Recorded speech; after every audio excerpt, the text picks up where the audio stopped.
My CEO fiancé said the company was struggling, so he cut my salary in half. But then I saw his little assistant flaunting on Snapchat. My boss didn't just give me a raise, he even bought me a luxury car because he was worried about my commute. So thoughtful. In the picture, she and my fiancé stood in front of a brand new high-end car, beaming with happiness. I paused for 2 seconds and tapped like. That evening, my fiancé called an urgent meeting, using my disruption of company morale as an excuse. He docked my entire month's salary and gave it to his assistant as compensation for her distress. Everyone looked at me with pity, expecting me to throw a fit, but I calmly packed my things from my desk and handed him my resignation. Just docking salary isn't enough for bullying a colleague, is it? I'll resign myself. The moment I finished speaking, Chloe, Connor's assistant, jumped in. Harper, how can you resign over such a small thing? You've been with the company for so long, and Connor has always been so good to you. If you quit now, at this crucial moment, what will everyone think of him? Connor, you should try to convince Harper too. Connor probably had been planning to stop me, but after listening to Chloe, his anger flared. He scoffed. Convince her. Why? If she wants to leave, let her. I've done nothing wrong. I am not afraid of what anyone thinks or says. And without hesitation, he signed my resignation letter and threw the paper in my face. The watching colleagues were stunned. A good friend from my team quickly whispered for me to just apologize, to not let my emotions get the best of me. Almost everyone present knew that I had helped Connor build this company from the ground up. When the company was short on funds, I practically drank myself sick to secure investments. When deadlines loomed, I was the one leading the team, pulling all-nighters for days on end. I poured my heart and soul into every single project. Now the company had completed its funding rounds and was about to go public. No one in their right mind would leave at a time like this.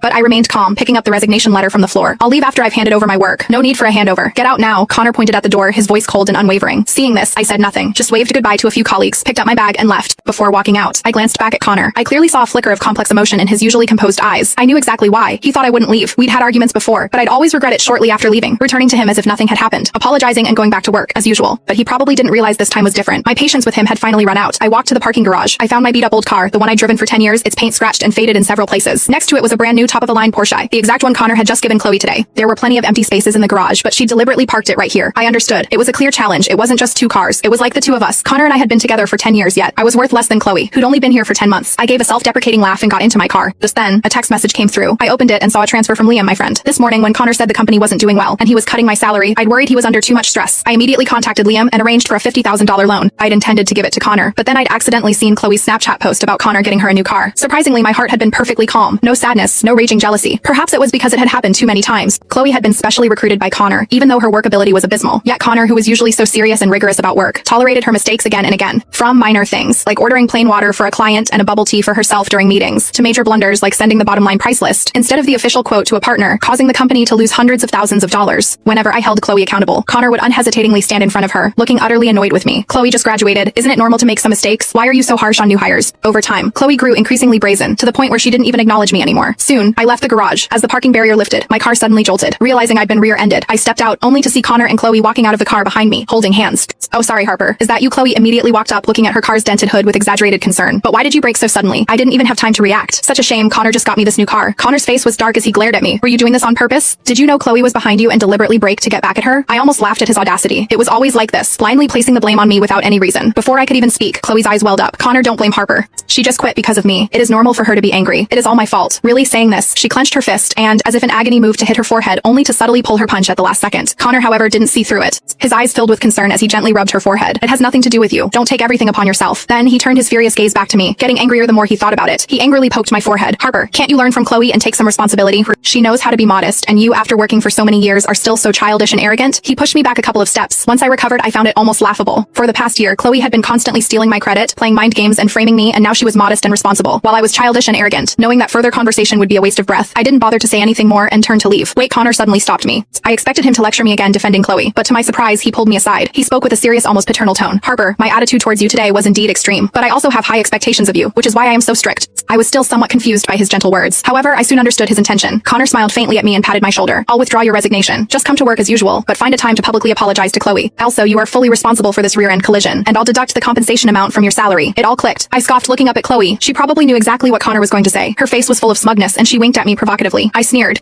No thank you. We can check the surveillance cameras to see whose fault the collision was. If not, just call the police. I have somewhere to be. I am leaving. With that, I walked straight away. Connor was fuming behind me. I've given you a chance. Don't you dare regret this. Regret? Never. I got back in my car and sent a message to Liam. I've resigned. I can start working at your company tomorrow. Less than half a second later, Liam called back, his voice full of surprise. Are you serious? He sounded a little unsure. Are you sure you don't want to talk to Connor again? Liam and Connor had started their companies around the same time. Compared to Connor, who started from scratch, Liam had more resources and more attractive benefits. Liam desperately needed excellent technical talent, so he'd promised me higher shares and profits if I'd come help them. He even made an exception and offered me a part-time role, even after knowing my relationship with Connor. But for Connor's sake, I had always unequivocally refused. When I was at my lowest, almost freezing to death in the snow, it was Connor who dragged me into the police station and saved my life. I was incredibly grateful to him, so I'd abandoned everything and dedicated myself entirely to the business, finding every possible way to help Connor's company grow step by step. But now, it seemed he didn't care. Besides, after all these years, no matter how you looked at it, I'd repaid his debt of gratitude enough. I didn't need to put myself through this anymore. No need. I can make make my own decisions. After chatting with Liam for a few more minutes and confirming the contract signing time, I drove home first to grab the necessary documents. I expected Connor to be out until late, as usual. To my surprise, not long after, he walked into the living room, his face beaming with joy, while on the phone with Chloe. Seeing me, his face instantly darkened. He intentionally rolled his eyes at me, then pushed open the bedroom door and went inside. I knew he was waiting for me to go and soothe him. Every time we argued at the company, I would find ways to apologize and ask for his forgiveness. Even if he was the one in the wrong, I had to swallow my pride and admit fault. Before, I thought it was my duty, whether to repay his kindness or to maintain our relationship. I should always indulge him, but now, I just found it tiresome. I focused on searching for things in the drawer. Not long after, he walked out of the room, his face dark.